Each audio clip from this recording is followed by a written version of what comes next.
I'm Ode. That's Vicky. I'm me. You're you.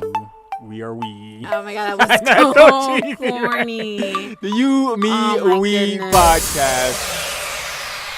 Welcome back, everybody, to another episode of the You, Me, We podcast. I'm Ode. I'm Vicky. And we are here this week. Very special episode, especially for us. For those of you who have followed us since day one, you know about our son Khalil, our little terror. Khalil, he's daycare's problem now. Yeah. And you know from day one or from episode one, we mentioned that our son does have pan-hypopituitarism. Yes. I still get a little tongue-tied because I have a lisp and I stutter. And I think like our episode 4, we went more into depth of... And we went more in depth going off of our newly learned knowledge over the past 2 years. Yeah, affecting him directly because it's not a one-all, the same kind of thing. And a lot of our education came from the doctors that have told us stuff, random Google searches that we've done. Yeah, the dangerous zone. And of course, exactly. And of course, also us connecting with other families that have children or family members with either pan-hypopituitarism or with some kind of condition dealing with growth hormone. Yeah. And one of the ways was through the Magic Foundation on Facebook. Yes. And that's been an amazing help. And this week, I feel like I'm monopolizing the conversation. Vicky. Well, this week is Growth Hormone Awareness Week. And we have, we're very lucky to have a special guest here today. They're all special. All the guests are special. But this one's very, very special. No offense to past guests. They're like, wait, what about me? We have Dr. Maniatis, correct? That is correct. Okay, good. I was like, I know that I'm saying it right, but I don't want to. So if you can just introduce yourself to our listeners. Of course. So thank you, Ode and Vicky, for having me on this podcast. It's always a pleasure to work with families that have children with growth hormone issues. Again, my name is Dr. Aristides Maniatis, and I'm a pediatric endocrinologist at Rocky Mountain Pediatric Endocrinology in Denver, Colorado.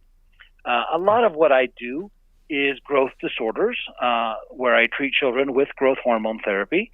And I'm also involved in many of the newest research in growth hormone, particularly looking at the phase 3 trials of long-acting growth hormone.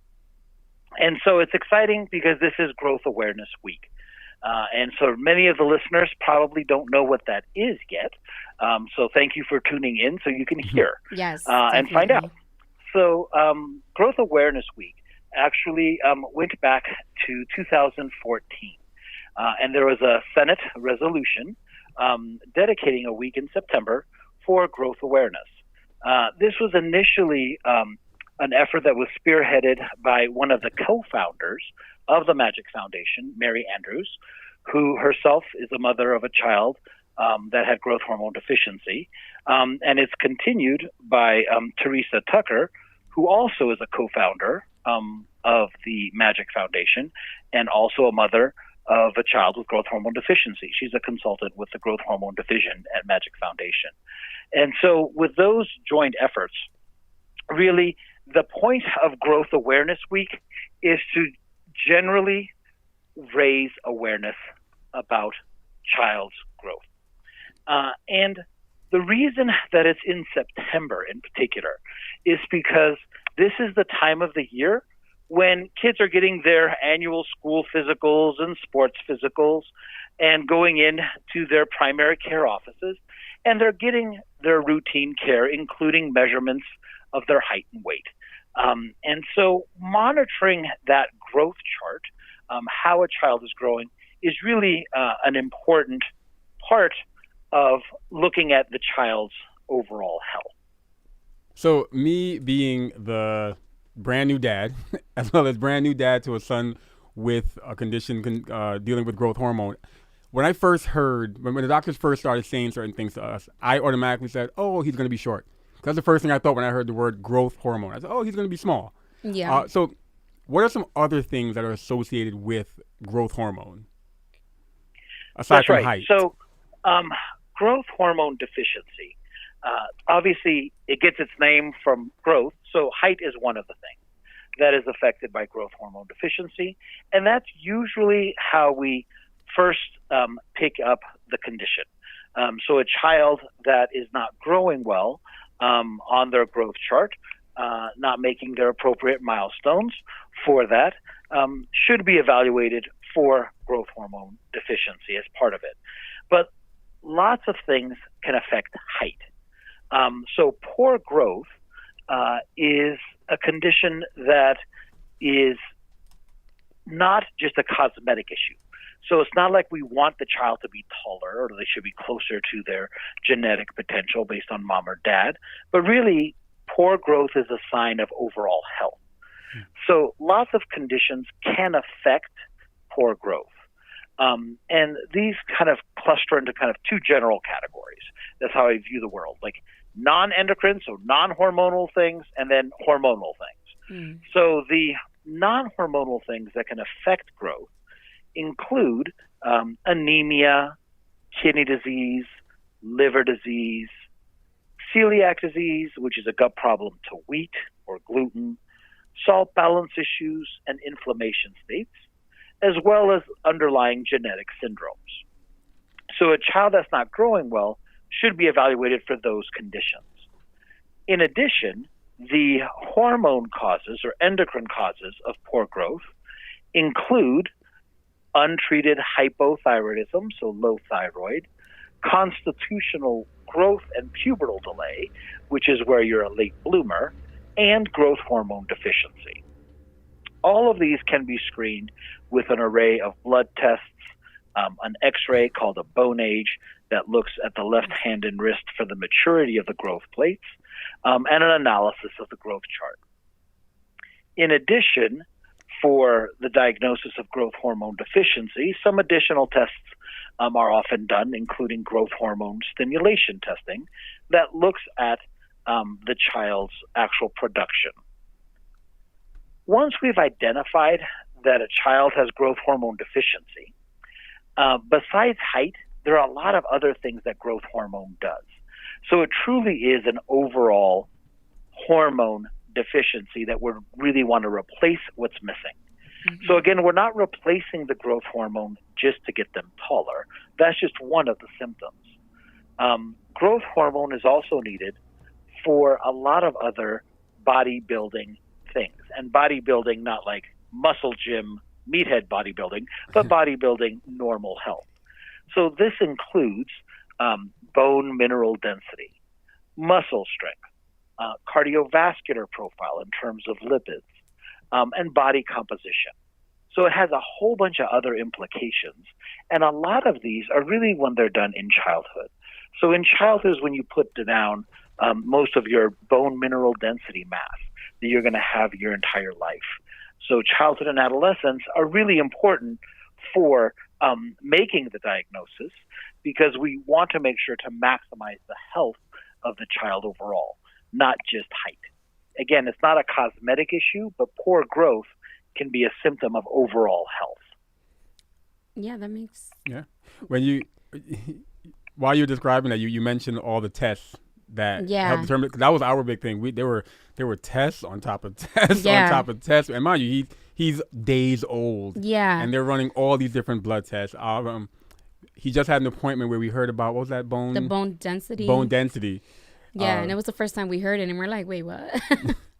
So it's interesting. So catching it early is the most important because you're able to step in so that they can lead healthier lives down the road.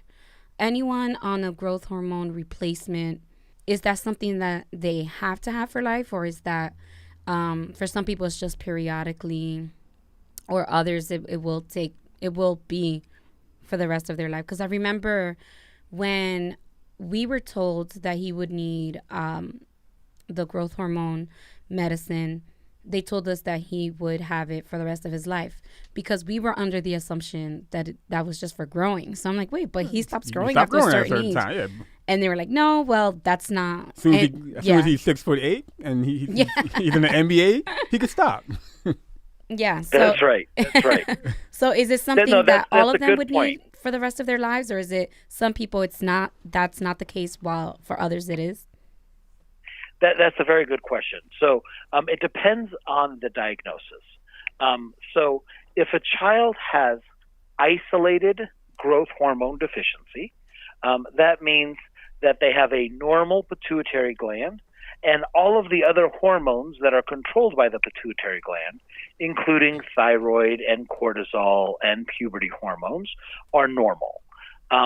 So those children need the growth hormone therapy during childhood and adolescence to maintain normal growth, bone density, muscle strength, etc.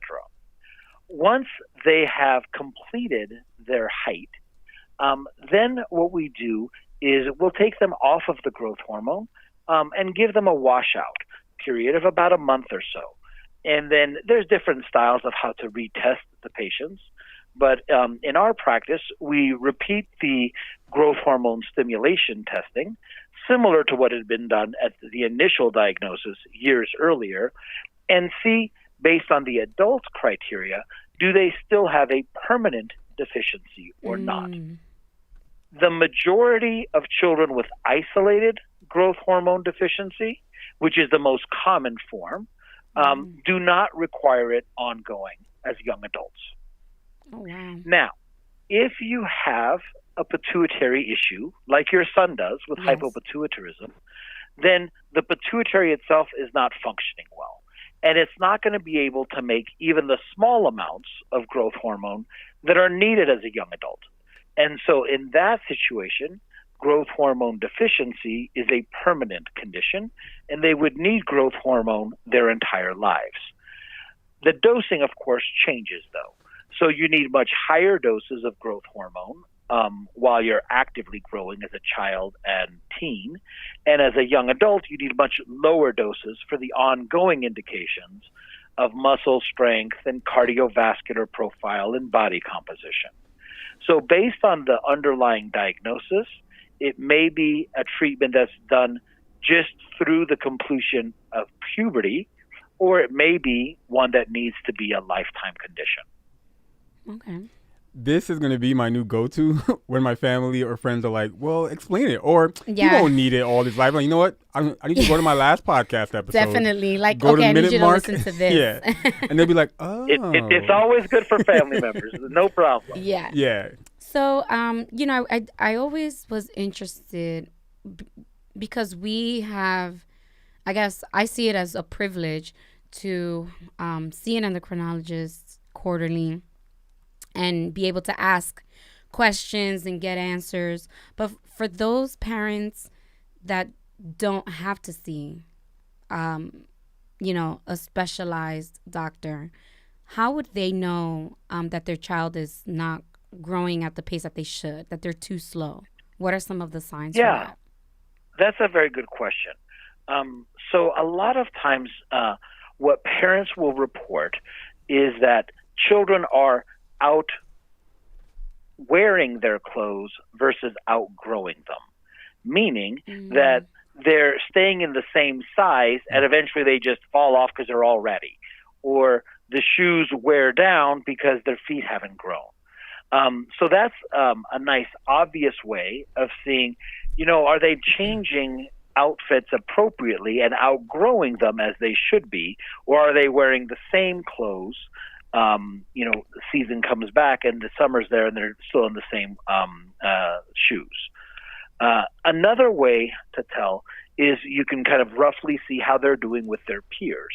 So for school-age children, they always line up for their pictures every year, and you can see are they keeping pace with their peers, or does it seem like they're becoming increasingly shorter than their friends, so that the difference between the classmates is becoming greater. Now, that's a little trickier, of course, because when we do comparisons, we want to make sure we're comparing boys to boys, so that make sure they're the same gender and make sure they're the same age. And of course, schools can have in a classroom kids that are over a year difference in age. And of course, their genetic potential. So really tall parents will have taller kids in the classroom. Really short parents will have shorter kids in the classroom. But those are a good general thing. How are they doing with their clothes? How are they keeping up with their peers? In addition, because most children do need to go to their primary care about once a year for the things we talked about, like sports physicals or school physicals or the vaccination schedule. A nice way to reassure yourself or see if there might be a concern is to ask the provider, hey, what does the growth chart look like? And the nice thing about the growth chart is it tracks the child's growth every year. And in between visits, if they have like an asthma condition or something that may have other complicating issues and they need to be seen more often, ask them, hey, can you measure them too? Do a height too, not just a weight for dosing of medication. And that way we can have more data. It's always good. As a physician, I love to see data. So I love graphs. And a lot of what we can see is we can see how they are tracking on their curve. If a child, when they're about 4 years and up, are growing about 2 inches a year, that's kind of the bare minimum that they need to maintain appropriate growth. If it looks like they're drifting from their growth chart and falling off of their percentiles, so they were, for example, previously tracking at the 25th percentile and now are down to the 10th or the 5th, that's a concerning growth pattern because they're not keeping up with an appropriate rate of growth. So those would be some red flags that can tell a parent, hey, maybe my child's not growing well. Okay. It's funny because it sounds so weird saying, I feel like we got lucky with his diagnosis. For being early. Yeah, and because an amazing nurse just noticed. Yes, she noticed. She just noticed something looked weird about minutes after he was born. And it made me wonder how easy is it for it to be missed, I guess, early on? That's a good question. So in your condition with hypopituitarism, there are other signs besides growth because those babies are hopefully identified as infants. So that can include like hypoglycemia, so low blood sugars. It could include certain type of characteristics like what's called frontal bossing, so kind of the forehead being a little bit prominent, or the nose being a little bit, the nasal bridge being a little depressed, or other kind of what we call midline defects. So small penis could be part of that as well. So there's a few other things that we would look at for hypopituitarism that makes the infants a little bit easier to pick up. And those are the main ones that we would look at on the physical findings. So you mentioned when it comes to age, when they're 4 years old, how they're pretty much at that point going to the doctor once a year. Is that around the age that you, as a parent, should start keeping an eye out for like the growth chart and making sure that you are, if you are having some concerns? Is 4 years old the youngest that you should really start to notice or try to observe a little closer certain things, or is like maybe 3 years old or 2 years old? Like, what's too young to be concerned about growth? Or is it just, are you outwearing your clothes and not outgrowing them? Yeah, no, I think so. There's different rates of growth based on age. The 2 inches a year starts at about 4, and then it's a little bit higher at the younger ages. But really, in the first 2 years of life, usually the measurements are done as a length. So that's when they stretch the child out and do the 2 little marks on the paper and do those measurements. Those measurements aren't super accurate because there's always a little bit of wiggle room. Did we stretch them appropriately, etc.? And so in the first 2 years of life, there can be a fair amount of variation on the growth chart, up and down. But by the time they're standing and able to do a standing height measurement, and depending on the practice and how cooperative the child can be, that's between age 2 and 3. So by the time they're standing, they should be at a percentile that's appropriate for their family. And that's where we have kind of the concept of what's called a mid-parental height. So a mid-parental height says how tall the child should be compared to their family. So we have mom and dad.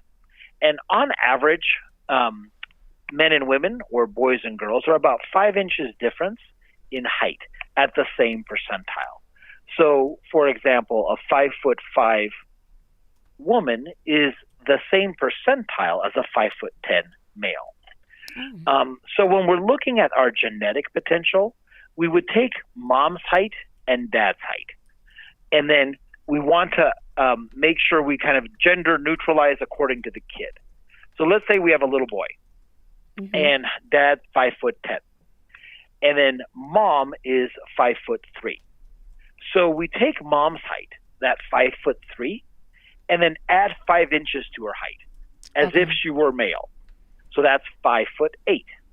We'll average that 5'8" with dad's 5'10". That gives a mid-parental of 5'9". And then plus or minus 2 inches on either end is one standard deviation in terms of the range.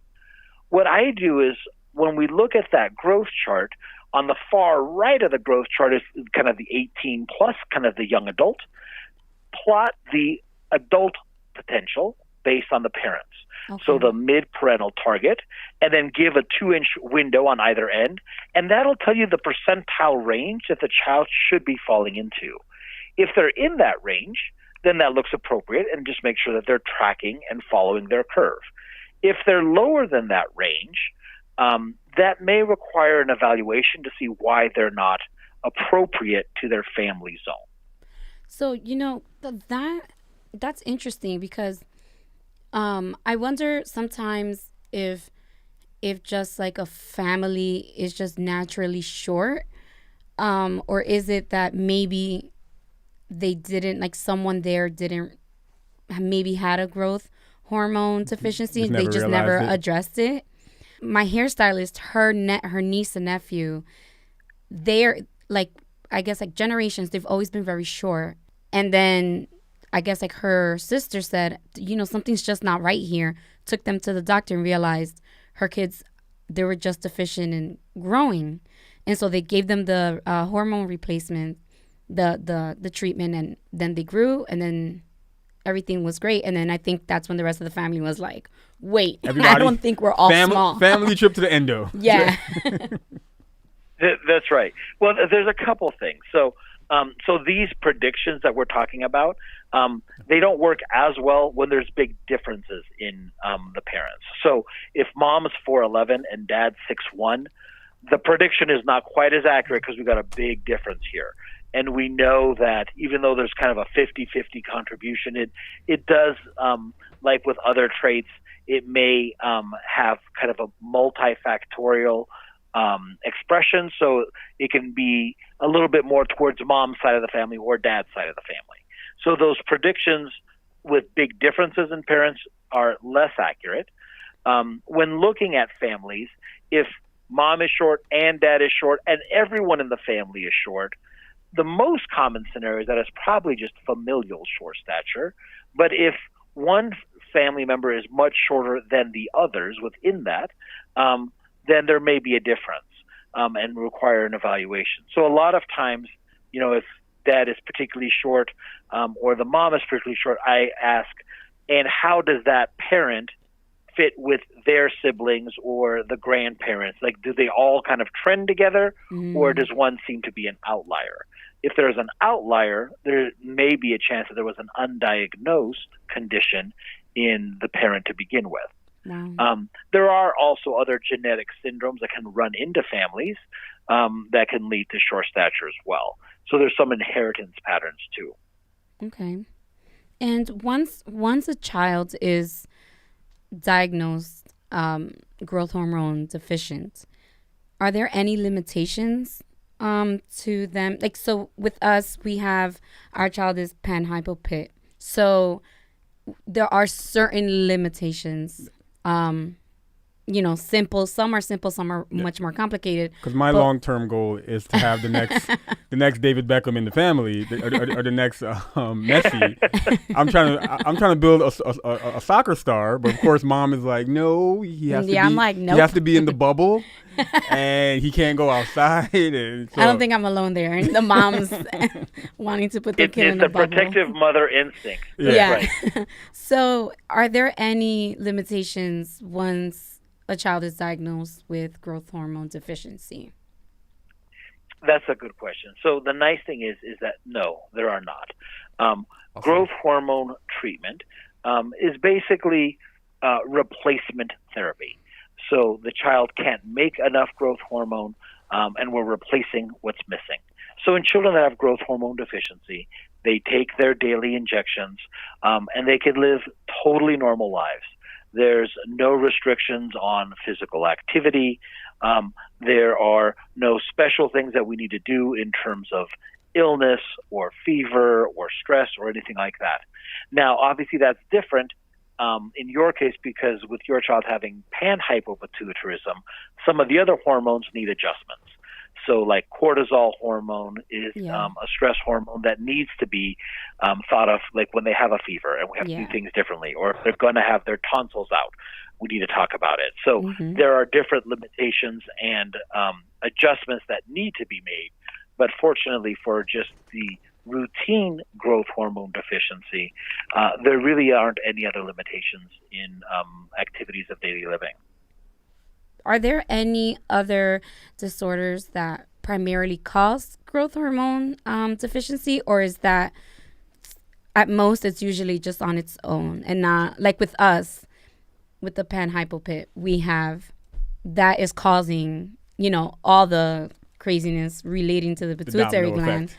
Yeah. So are there from your professional experience, I guess, I know there's a better word for it, but have you come across where you're like, I've seen this associated with disorder mainly associated with a growth hormone deficiency?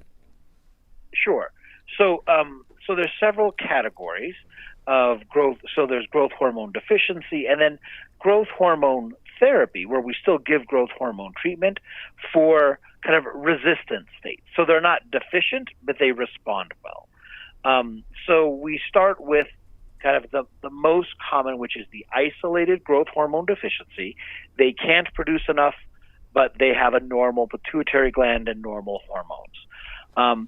There's the hypopituitarism, this is what your son has, where the gland didn't develop appropriately, and so it's a small gland, and so it can't make some of the other hormones. Other things that can affect the pituitary gland also include things like tumors. So tumors that can affect the pituitary gland will knock out the function of the pituitary gland. Then in terms of other FDA-approved indications for growth hormone therapy, several include different syndromes. So Turner syndrome is one where girls are missing their second X chromosome or have a second X chromosome that's a little bit rearranged or messed up. And they can benefit from growth hormone therapy. In addition, there's another genetic syndrome called Noonan syndrome and Prader-Willi syndrome.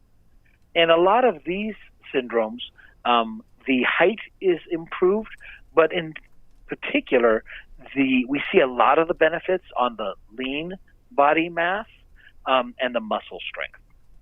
So, for example, Prader-Willi infants are really, really floppy. They have really low tone. And once we give them the growth hormone therapy, their muscle strength improves considerably. And they also have better lean body mass for body composition. So there's various syndromes where we can give growth hormone as part of the therapy that helps. In addition, if babies are born really small, they may also qualify for growth hormone therapy. So this is what's called small for gestational age, or SGA. So when a baby is in the womb, the OBs will call this IUGR, or intrauterine growth restriction. And that's based on the prenatal measurements, the little ultrasounds that they do, to see how the baby is growing. Is the baby growing appropriate for how many weeks along they are in gestation? Mm-hmm. Once the baby is born, then the pediatricians take over and we do our baseline measurements in the nursery. And a baby that's SGA, or small for gestational age, is less than the 2 standard deviations for either their birth weight or their birth length. And the majority of those babies do just fine. About 80% catch up to their genetic potential, that mid-parental height percentile we were talking about, by age 6 months. And about 90% catch up by age 2.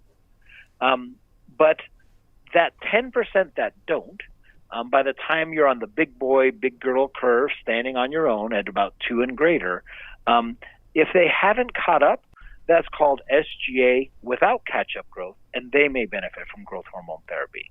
That's also an FDA-approved indication.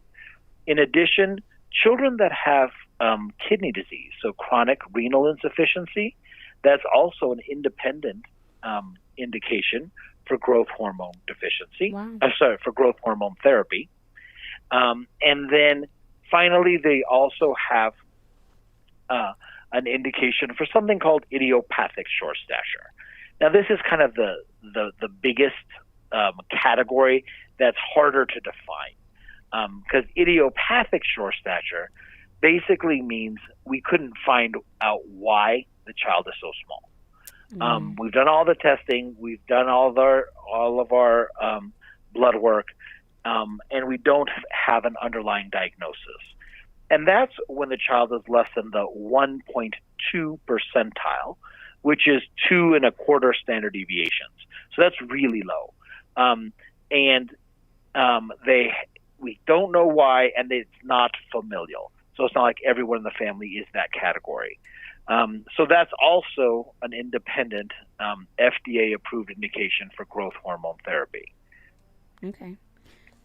Now, you mentioned, just now you said certain things not being familial.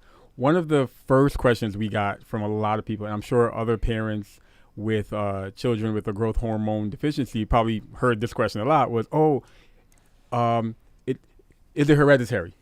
Or did you guys get tested? And we did. Yeah. And I know for a fact, I know I can speak for myself. There were times when I was in NICU with Khalil holding him, and I was in tears because I was saying to myself, did I cause this? You know, did something, because I was like, I was always skinny. I always felt weak sometimes. I always got sick. Maybe I have this, and I passed it on to him somehow. So for the people who are asking that, is it hereditary? What's the answer to that? That's a good, so certain forms of growth hormone deficiency are hereditary. They are usually result in more severe short stature. So these include defects kind of along the pathway, so along like the growth hormone receptor, and this causes kind of severe dwarfism is what we call that. So severe short stature, where we're talking about adult height, less than 4 feet or so. Those often can be hereditary from a defect along the growth hormone pathway that signals through the liver to produce IGF-1, which is insulin-like growth factor, then goes to the growth plates for growth. So severe forms can be hereditary. Obviously, syndromes can be hereditary. Otherwise, the most common scenario is that it's an isolated deficiency in a family. That being said, I do follow several sibling pairs that do have it. And so I think down the road, we're going to be able to kind of better characterize these kind of conditions. Right now, our measurements can say, are you making enough or not? But we can't tell how active is that growth hormone. So I think 10 years from now, we're going to have better testing that says, okay, their growth hormone in this family is only like 60% effective on the receptor. There may be an affinity issue or how it attracts or how it binds that affects their growth. While typically growth hormone deficiency is an isolated condition in the family members, there can be siblings that have the condition as well. Now Vicky and I, we're new to the community, the growth hormone deficiency community. But how far have we come with research and treatment? That is a very good question. We've come really a long way. So before 1985, growth hormone was given as a form called human cadaveric pituitary extract.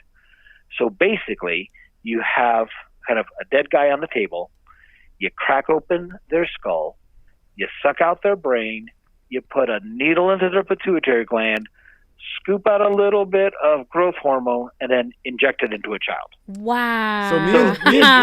So our faces, as you were saying, barbaric. Oh, that's my right. Goodness. And this is 1980s, early 80s? Before 1985. Yeah, before 1985. Oh. And so you can imagine that in that process, there could be some problems. Maybe, and there were. We had what's called Creutzfeldt-Jakob disease or mad cow disease, and children died, which is tragic. Yeah. Very tragic. And as pediatric endocrinology, we're not pediatric oncologists that are accustomed to children dying. We are happy hormone people. Right. We like to replace what's missing and have kids grow and live normal lives. Yeah. So it was very, very difficult. Wow. Fortunately, that was the time when human recombinant technology came into play. And so since 1985, what happened is we were able to synthesize growth hormone in a lab, and we're able to match it amino acid for amino acid, exact protein, identical to what the body should be making. And everything from 1985 forward has been human recombinant growth hormone. And that's been our mainstay of treatment since 1985. It's been monitored very carefully, extensively through post-marketing surveillance studies to make sure everything is safe because of that experience of Creutzfeldt-Jakob disease in the early 80s. And we've shown that it really is very safe and effective.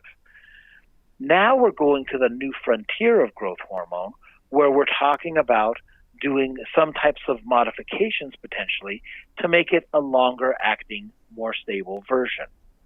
And they've been looking at that for a while as well. But a lot of the new technologies, we're looking at either doing a couple modifications on the growth hormone to make it a once-a-week injection instead of a daily injection, or kind of shielding it into kind of a pro-drug medication where it shields and then releases the natural growth hormone that's synthesized. And so there's a lot of new, exciting research looking at long-acting growth hormone therapies. So definitely in your son's treatment course, I think he'll be able to benefit from not having to take a shot every day and maybe be able to get one once a week. Yeah, definitely. What about kids that are growing too fast? Is that could that also be considered? Is that something that parents should also be aware of? They should. You're right. So Growth Awareness Week, obviously we've been focusing a lot of this on growth deficiency and poor growth. But children that are growing too fast should also be evaluated. And it's the flip side. So they're outgrowing their clothes faster than you would think should be typical compared to their siblings, or they're sprouting, a head above their classmates. A lot of times this has to do with puberty and the timing of puberty. So it's really important, if it looks like a child is growing too quickly, is to have their puberty carefully examined. On average, pubertal milestones are kind of as follows. Girls typically have breast buds between 10 and a half and 11. Pubic hair 11 and a half, 11 to 11 and a half, and periods by 12 and a half.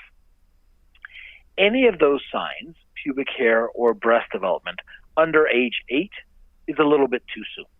Okay. And should be evaluated by a physician to see, is it going too quickly?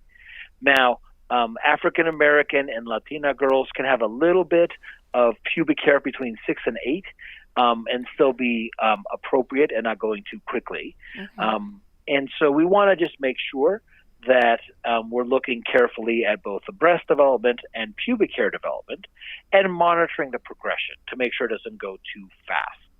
So even if it may not be too young, a 10-year-old that's going through the changes of puberty, the various stages, too quickly is also concerning. In boys, really they just have testicle development and pubic hair development. And the testicle development, nobody notices, not even the boys themselves. No, all the men, no one remembers any of this stuff. Whereas girls obviously remember the very first breast bud because it's very obvious. Yeah. So really, that's one that has to be more examined by the physician. But pubic hair would be something that would be concerning. And again, under age 9 would be the cutoff for boys, or if they're going through the stages of puberty too quickly.